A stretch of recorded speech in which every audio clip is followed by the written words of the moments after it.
so concerned about providing you education, transportation, but also feeding you. And we provide breakfast and lunch. And all of that costs money. It costs money to put food, bake it, cook it, prepare it, and serve it. We also have to pay for the services. We have to pay for somebody, taking in hot lunch tickets and being at the a la carte line. So it's it's very expensive. If you were to, I didn't do my research, but it'd be really interesting to go down and talk to the people in the lunchroom and find out how much it costs. What is their budget for? And then could you think you could do better? Not only do they have to feed, say, 200 people a day, but then they change their menu. It's just like the good folks at home. There's always different choices as far as hot lunch. And an a la carte, from time to time, they also change up their menu choices there. So you'll see that there are choices for you to eat, and when you go into the cafeteria, you are certainly, as a consumer, I ask the audience to take a look at being on the other side of that. What would that be trying to pay for that? And I wonder if the other side has thought about that at all. So costs are considerable to feeding that amount of people, with that amount of students and staff, and all the dietary needs. And I'll talk about student choices, and I'll talk about the menu later on in my debate. But it is clear, just on costs alone, and the fine staff that we have, that I have clearly won this debate. Many schools all over the country do not provide a healthy lunch for students. They especially do not provide all the food groups. What they do provide of fruits and vegetables are rarely fresh or appetizing. What some schools may consider a healthy lunch is much different than what you or I would think. In fact, according to Jill Richardson of FDL News, this is what a lunch lady in Colorado showed to her. First, she showed chicken nuggets, fries, and then a fruit cocktail. What you have here is a standard American school lunch. Chicken nuggets, which serve as a grain in the meat, french fries, the vegetable, and some fruit cocktail, the fruit, plus the carton of chocolate milk. Pathetic. We make fun of her because considering ketchup a vegetable is ridiculous, but calling french fries a vegetable is not much better. Is this what you want to be eating for lunch? Think about it. Actually consider tater tots or french fries a healthy vegetable. You may say that our school lunches are okay, but even our own gym teacher, Mr. Anderson, thinks otherwise. He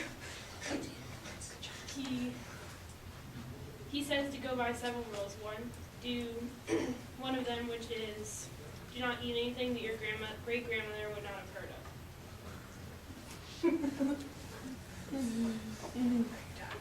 Oh, okay, good. All right. My second point, and which will also clearly show that you're given a fine opportunity at 12:20 when you go down for lunch, is that if you look at the menu that they offer every day, it does vary. Every beginning of the month, every teacher's given, and if you excuse me for a second, no need to pan right or left. Okay, there's some research for me. If I look down here, I'm just taking a menu, and I'll just take a sample week in February. On Monday, it was steamed hot dogs, beans, fruit, veggie bar, peanut butter and jelly sandwiches. On Tuesday, spaghetti sauce, hot bread, fruit, veggie bar, peanut butter sandwich. On Wednesday, chicken patty sandwich, snack, packs, fruit, veggie bar, peanut butter jelly sandwich. Thursday, meatball sub day, folks. Okay, and chips, fruit, veggie bar, peanut butter jelly sandwich. And pizza day on Friday, fruit, veggie bar, and peanut butter jelly sandwich. Now, that is the hot lunch menu. And even within this, it's varied, it keeps costs under control, and it gives you certain choices because, again, you have hot lunch. And don't forget, when we talk about hot lunch, folks, we have our school district, just like any other school district across the state, offers also free and reduced hot lunch. How are you going to cover those costs? By some of the changes that you'd like to make. So we also, when you have a la carte, I recall when I go down there, and I choose to go home for lunch, there's fruit, there's apples, there's bananas. We do live in a cold climate. It's not like I couldn't go outside right now and pick any fresh fruit. And as far as a la carte goes, in a la carte there's numerous choices. And yes, some healthy and some unhealthy. But regardless, if you look at what the menu that you're offered, that is, in many regards, half the battle there, because you have your own choices. Yes, I'll take your point of interest. I do believe like that a la carte, it's good that we have it with extra choices, but I believe the a la carte starts off good at the beginning of the year, but then people don't keep up with it, and I think that would help better. Because if they're staying with the same budget throughout the year, I don't get why it's getting worse. Whenever you, again, I'll go back to your family or life in general.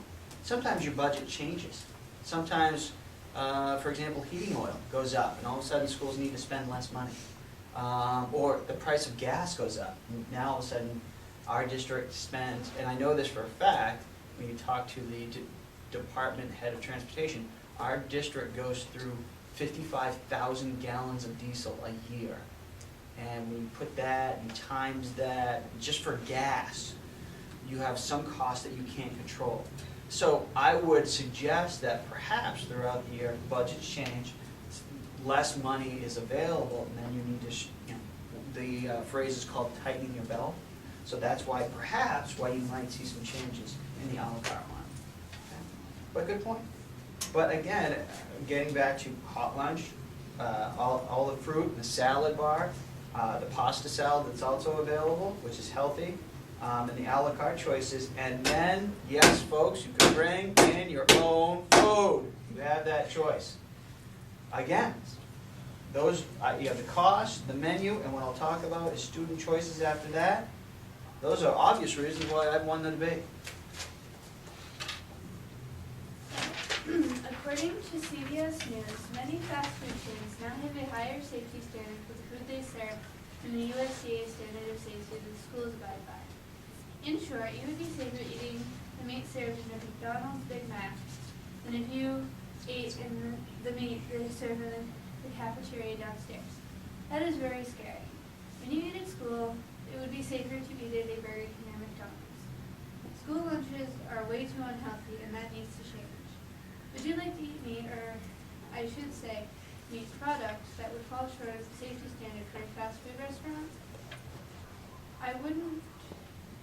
There's a lot that needs to be fixed when it comes to school lunches. Vending machines are in most schools, and according to a study by the CDC, beverage vending machines operated during lunch in 63% of the schools that have them. Getting rid of the vending machines would cost little and would be a great start to making school lunches healthier. Yeah. What vending machine do you have right now? The one in the cafeteria. And that serves what? It's water and Gatorade. Okay, thank you. And your biggest argument is the cost. Now, there are ways around budgets and such. My dad works is the head chef at the Gibson Center for Senior Services, and he purchases lots of food for around 200 people a day, and he is on a budget too. He has found ways around that. He buys from bulk suppliers, which makes it less costly.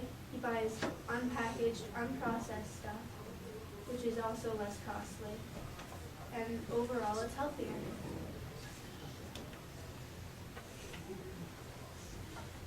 So I think we're into the rebuttal.